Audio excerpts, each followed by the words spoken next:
Bueno, gracias a la Sociedad Valenciana por la invitación y al doctor Gorriz, para mí uno de los mejores nefrólogos de Europa y, lo que es más importante, el nefrólogo que está más en forma de Europa. Mirad, voy a hablar de ejercicio, voy a ser directo, ¿sí? Mensajes directos, tengo poco tiempo, no me voy a andar con rodeos. Este señor hace ejercicio porque si no hace ejercicio se muere antes, así de simple, ¿sí? Y puede ser que tenga una enfermedad renal, una enfermedad cardiovascular, o puede ser que esté sano, pero quien no se mueve, quien no hace ejercicio, que no se mueve lo suficiente, vive peor y muere antes y muere peor, además, ¿sí? Con lo cual, lo primero que tenemos que decir es, vamos a actuar. Hoy voy a hablar como entrenador, o cuando vosotros prescribáis ejercicios, tenéis que hablar como entrenador y no como entretenedores, sino como entrenadores, ¿sí? Por lo tanto, en ejercicio, motivar no es animar, no haga usted algo, en fin, baile, camine, sino que es dar motivos. Y un buen motivo es ese, ¿no? Es decir, calidad de vida, sobre todo. Porque incluso hacemos ejercicio en UCIs, con pacientes intubados. Con pacientes intubados los levantamos, los movemos en la cama, porque la forma de poderse sentar es moverse en la cama. Y una vez que están sentados, los movemos sentados porque es la única forma que luego puedan caminar, puedan levantarse y puedan hacer una vida diaria, ¿no? Por lo tanto, la cama mata y la silla también disminuye calidad de vida, ¿no? Y por eso hay mucha evidencia científica al respecto, que la voy a pasar muy rápidamente. Se debe recomendar ejercicio físico. Es mala praxis no hacerlo. Se debe recomendar, eso sí, en el tipo y la dosis adecuada. Reduce el riesgo cardiovascular, la inflamación, la hipertensión, la caquexia y, sobre todo, lo que decíamos hasta ahora, ¿no? en la anterior mesa, mejora calidad de vida. El paciente se siente mejor, se mueve mejor en sus actividades de la vida diaria. Eso es lo importante, ¿no? Por lo tanto, caminar, salir a pasear al perro, va muy bien para el perro, ¿sí? Es decir, no va a mejorar grandes parámetros. Debemos incidir en que el estímulo debe ser el suficiente y, por lo tanto, ir progresando. Vamos a acabar diciendo que al paciente que respire y que, como respirar pues mueve el diafragma, pues algo es. Pues no, ¿sí? Es decir, caminar está muy bien, es la forma de deambular humana, pero tenemos que hacer algo más, tenemos que crear un estímulo necesario. Por lo tanto, vamos a dejar de lado la actividad física como tal de muévase, porque el paciente ya sabe que eso es bueno, por lo tanto hay que decirle al paciente cosas que no sepa y no cosas que ya sabe, y en todo caso vamos a hablar de ejercicio, ¿no? Y en cuanto a hablar de ejercicio, me voy a centrar en algo antes que en el sistema cardiovascular, que es en el sistema musculoesquelético, porque el paciente sufre sarcopenia, ¿sí? Todos tenemos sarcopenia a partir de los 35 años, a un 1% cada 5 años, cuando llegan los 50 años a un 5% cada lustro, y cuando pasamos de los 70 años vamos todavía más en picado. Por lo tanto, biológicamente perdemos masa muscular, y no es importante perder mucho masa muscular, sino que se pierde fuerza y función. Y eso sí que es importante, la pérdida de la función muscular. Por lo tanto, tenemos un agravio hacia el músculo con tres cosas que la podemos multiplicar, pero la enfermedad renal cardiovascular en sí misma acelera ese proceso de sarcopenia, sarcocarne, penia, pérdida. El sedentarismo, el no moverse, también lo multiplica, y la malnutrición. La malnutrición, la verdad es que está muy presente en nuestros pacientes, la mayoría de esta sala estamos sobrealimentados, pero malnutridos.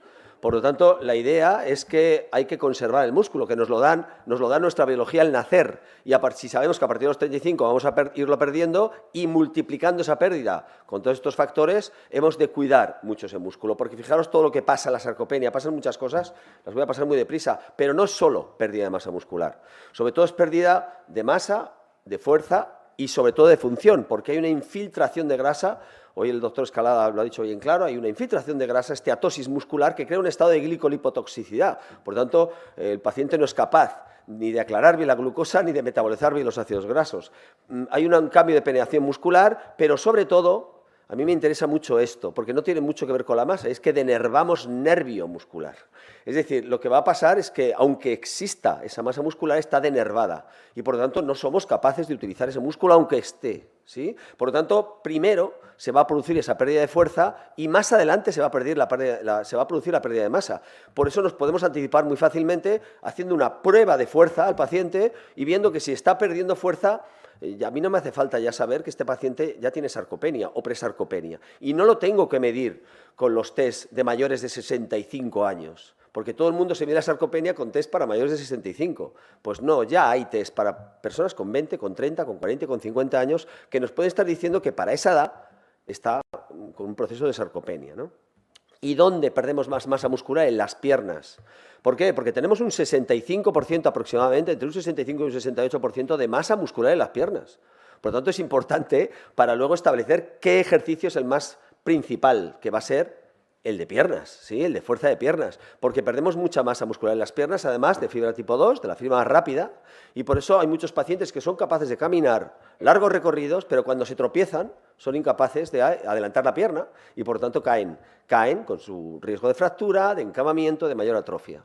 Por lo tanto, debemos ser muy eficaces en decir el ejercicio, y el ejercicio va a ser ese ejercicio que os estoy diciendo de fuerza y sobre todo de piernas, que es donde más masa muscular movemos. Y aparecen estos nuevos players que el doctor Escalada esta tarde nos hablaba, ¿no? Y esos nuevos players pues, pueden ser el agonista de GLP-1, el inhibidor SGLT2, bueno, traen muchísimos beneficios, solo faltaría y todo lo que viene por detrás y todas sus combinaciones. Traen muchísimos beneficios, esa reducción del proceso inflamatorio, esa reducción de la albuminuria, de ese exceso de adiposidad presente, pero el músculo está temblando, porque no está adecuando el músculo. Es decir, estamos haciendo que el paciente mejore, pero en realidad el paciente sigue perdiendo fuerza, con lo cual la mejora de calidad de vida se va a producir, pero evidentemente el ejercicio debe estar incluido dentro del proceso de tratamiento. El estilo de vida, que hoy hablábamos de la dieta mediterránea, pero no sé por qué no se ha hablado de ejercicio, sería porque venía yo ahora, ¿no? En cualquier caso, hay que mejorar la función muscular, ¿sí? La función, más que preocuparse de la masa,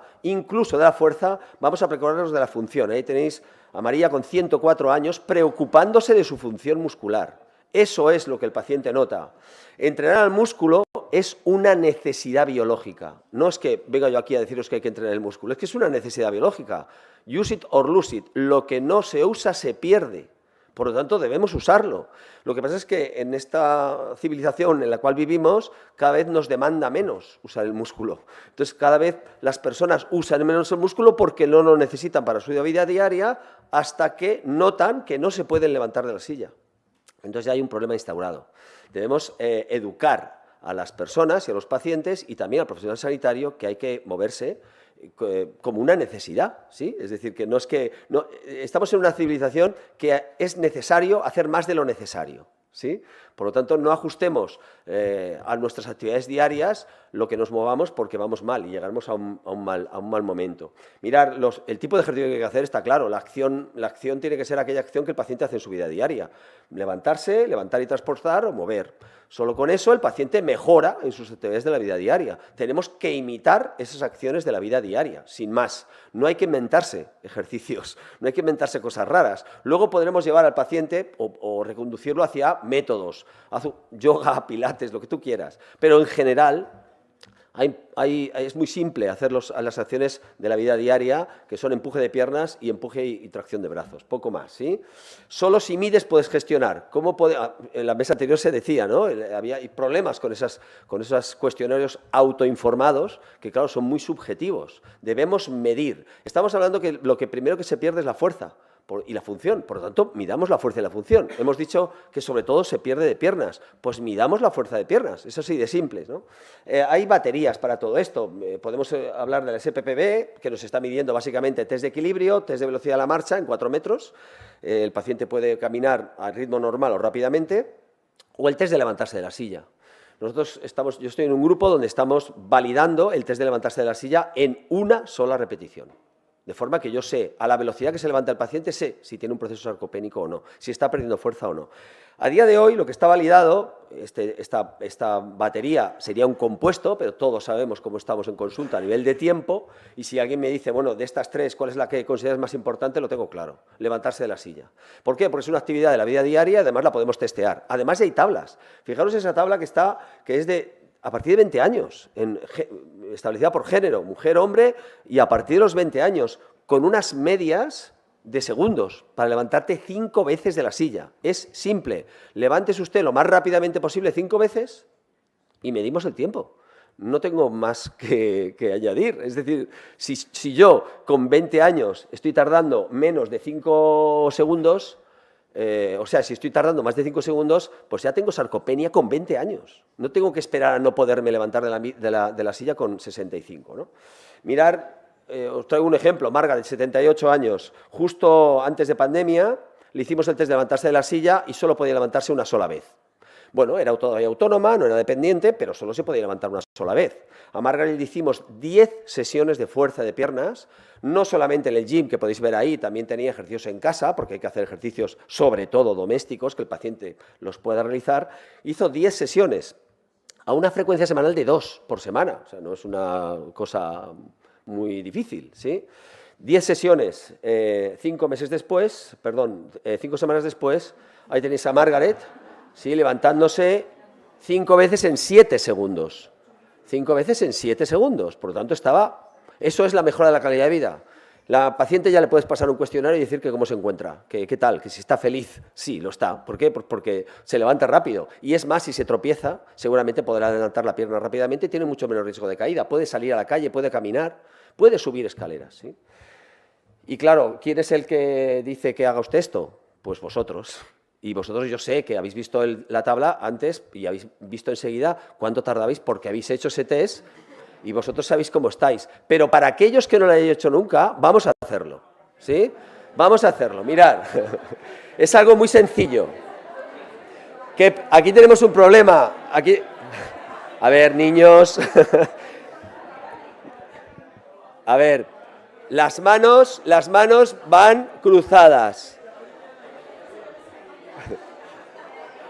Vale, mirad, las manos van cruzadas. Aquí tenemos un problema. Cuando os levantéis la primera vez, a algunos se les recogerá el asiento y a otros no. En cualquier caso, a los que se les recoja el asiento, bueno, os adelantáis un poquito y bajáis casi hasta donde tenéis el asiento, ¿vale? Mirad, son 5 veces, Yo voy a poner el cronómetro. Ay, ¿cuánto tardaré? Bueno, todos sois muy jóvenes y ahí tenéis, ¿sí? Mirad, como hay una protección de datos, el cronómetro no para. Vosotros cuando terminéis la quinta, pues miráis y ya está. ¿Sí? Y oye, ¿sí? Hay que acabar la quinta arriba. Es decir, es 1, 2, 3, 4 y 5, acabo arriba. ¿Preparados? ¡Ay, qué nervios! Ya, vamos, venga, 1, 2, vamos, rápido, 5. Vale, mirar, sí, vale.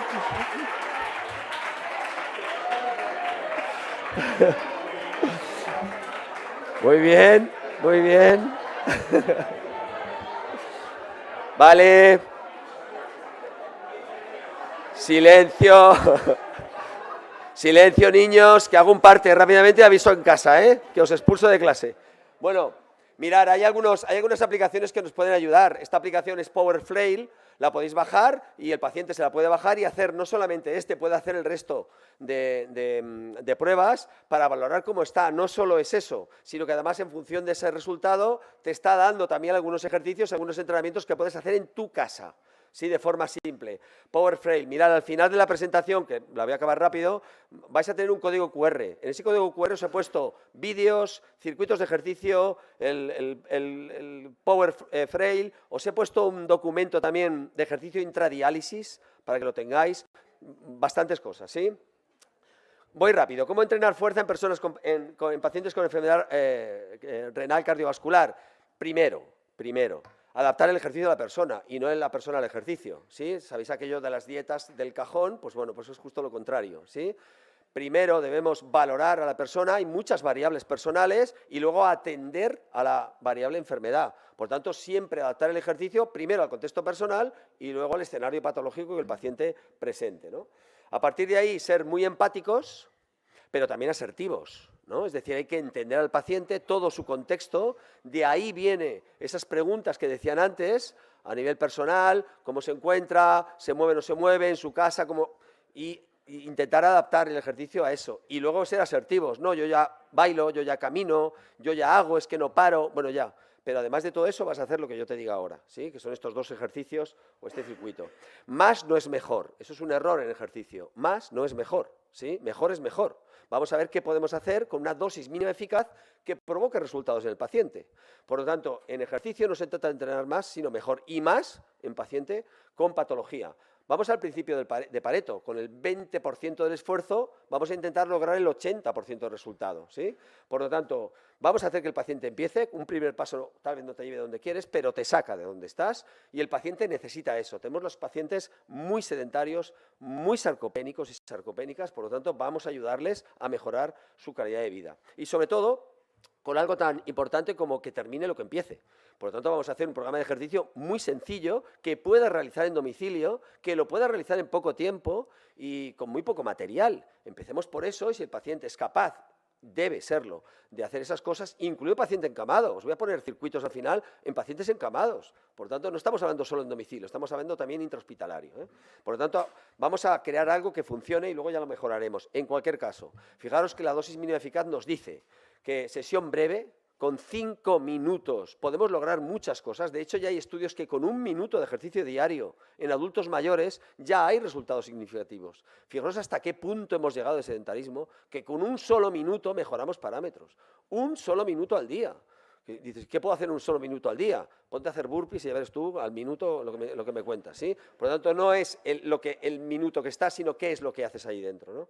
Sesión breve, pueden ser 5, 10 o 15, 2, 3 días alternos a la semana, no más. Fijaros ese ejemplo con 3 ejercicios con el paciente sentado y en formato de circuito. Es algo sencillo. Esto es una dosis mínima eficaz, ¿sí? Pero basada en gestos básicos. Sentarse, levantarse, empujar o traccionar. Ya está. Si tenemos que empezar por algo, vamos a empezar por sentarnos, levantarnos. Es el ejercicio que habéis hecho, el test que habéis hecho de 5 repeticiones, es un ejercicio. Yo a muchos pacientes les digo, bueno, pues este test que acabamos de hacer, que os recomiendo que lo hagáis con el paciente. Cuando lo tengáis en consulta, le explicáis, mira, vas a hacer este test, y lo haces con él. Ya te llevas una serie de 5 repeticiones tú, ¿sí? Si tenéis 25 o 30 pacientes, echar números, ¿sí? O sea, podéis incluso estar haciendo ejercicio en el propio ámbito laboral. Y el paciente no da crédito, claro, se ve allí y dice, si lo está haciendo el médico, yo también tengo que hacerlo, ¿no? En cualquier caso, nos basamos en empuje de piernas y luego ya añadiremos empuje o tracción. Sobre todo tracción, porque trabajamos por anterior y siempre tenemos problemas en espalda, ¿no? Con musculatura inhibida. Luego ya progresaremos. El paciente puede empezar con ayuda, agarrándose en algún sitio de su casa o en el hospital con alguna espaldera, alguna cosa, y luego ya irá progresando, pero tenemos que empezar. El mejor ejercicio es el que se hace. Por lo tanto, empecemos por un ejercicio adaptable al paciente, asumible por el paciente, ¿sí? En circuito, y os voy a decir una cosa, más repeticiones no,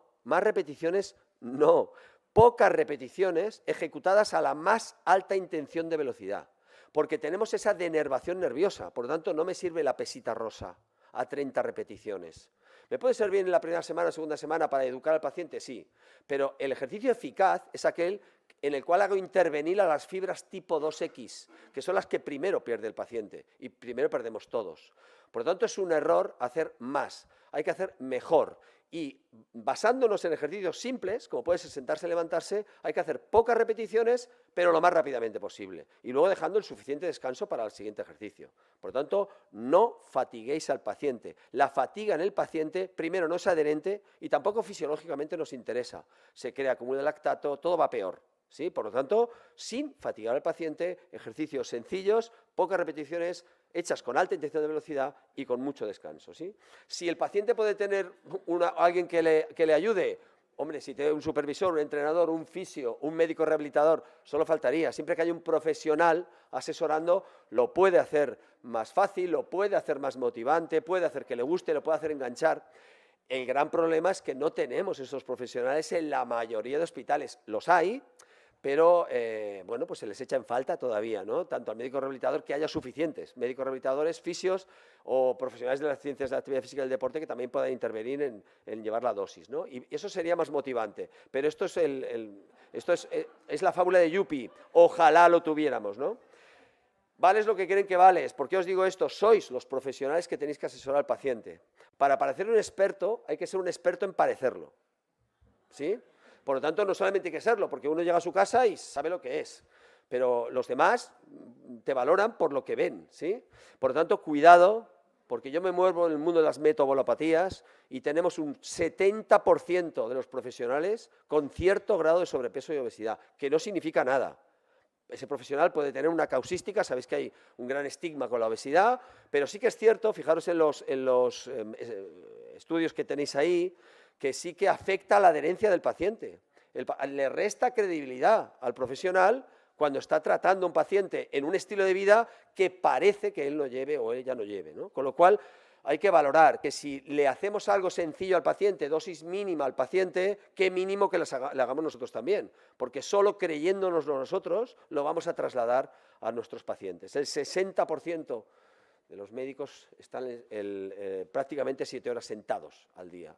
Depende de especialidades y hay especialidades que no, pero tenerlo en cuenta, porque sois los cuidadores y nadie os cuida, os tenéis que cuidar vosotros, porque sois cuidadores, ¿sí? Por lo tanto, valorar qué ejercicio hacéis y en función de eso también procuraos hacerlo o en el propio ámbito laboral o en cualquier momento en que podáis. El mejor ejercicio es el que se hace. Si podéis por la mañana siempre será mejor, porque hay un pulso de melatonina a las 14 horas y te hará dormir mejor. Por lo tanto, cuanto más por la mañana lo hagáis, mejor dormiréis y es un pez que se muerde la cola. Tenemos las 3 patas de la salud, ¿no? En la nutrición, el ejercicio y el descanso, ¿sí? Mirad, yo os voy a dejar un código QR donde vais a encontrar circuitos de un solo vídeo. Es decir, el paciente no tiene que ir pasando vídeos. En un solo vídeo tiene los 6 ejercicios. Hay muchísimos. Os voy a poner, en el código QR os vais a poder descargar aquellos para pacientes que tienen mejor condición, pero también para pacientes vulnerables, porque si después de esta charla os decís, oye, qué bien, pues qué mensaje es clave, pero ahora ¿qué le doy yo a mi paciente? Pues un consejo sin recursos es una frustración. Por eso no quiero que esta charla acabe con frustración y os voy a dar todos esos recursos. Para pacientes encamados, ahí tenéis ejercicios para pacientes encamados, ¿sí? Por lo tanto, un paciente que está encamado hay que moverlo. Vuelvo a repetir lo mismo que al principio de la charla. Pacientes en la UCI intubados los movemos. ¿Cómo no se va a mover un paciente que no esté en UCI pero esté encamado? Se tiene que mover. Por lo tanto, igual, en la misma preferencia, empezando por piernas y a ser posible por fuerza de piernas que se puede hacer perfectamente, ¿no? Y luego sentados. En cualquier caso, luego habrá que añadir con posterioridad el ejercicio cardiovascular y no antes, porque el sistema central responde al sistema periférico. Si el sistema periférico está desacondicionado, el sistema central no da abasto. Por lo tanto, trabajemos el músculo, ganemos fuerza, que también vamos a ganar V2 pico. Nosotros tenemos pacientes que sin hacer una sola sesión de cardio, solo con ejercicio de fuerza, mejoran su V2 max. Por lo tanto, V2 max mejora porque el corazón no se para cuando uno hace fuerza. Empecemos por fuerza, acondicionemos el sistema musculoesquelético y después integramos equilibrio y también ejercicio cardiovascular, ¿no? Ya hay unidades de ejercicio intrahospitalarias en España. Estamos creando muchas unidades de ejercicio intrahospitalarias donde el paciente no solamente hace ejercicio porque esté mal, sino incluso antes de una operación se le está llamando prehabilitación.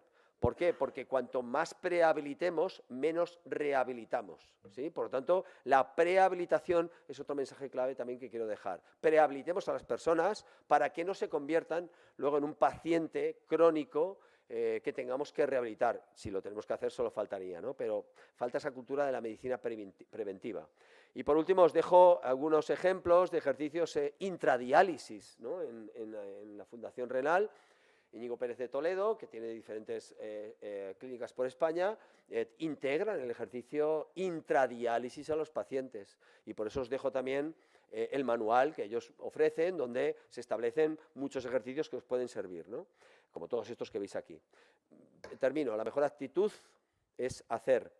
No hay que sentirse bien para hacer ejercicio, sino que hay que hacer ejercicio para sentirse bien, ¿sí? Si no, mal vamos. Ahí tenéis el código QR. Gracias.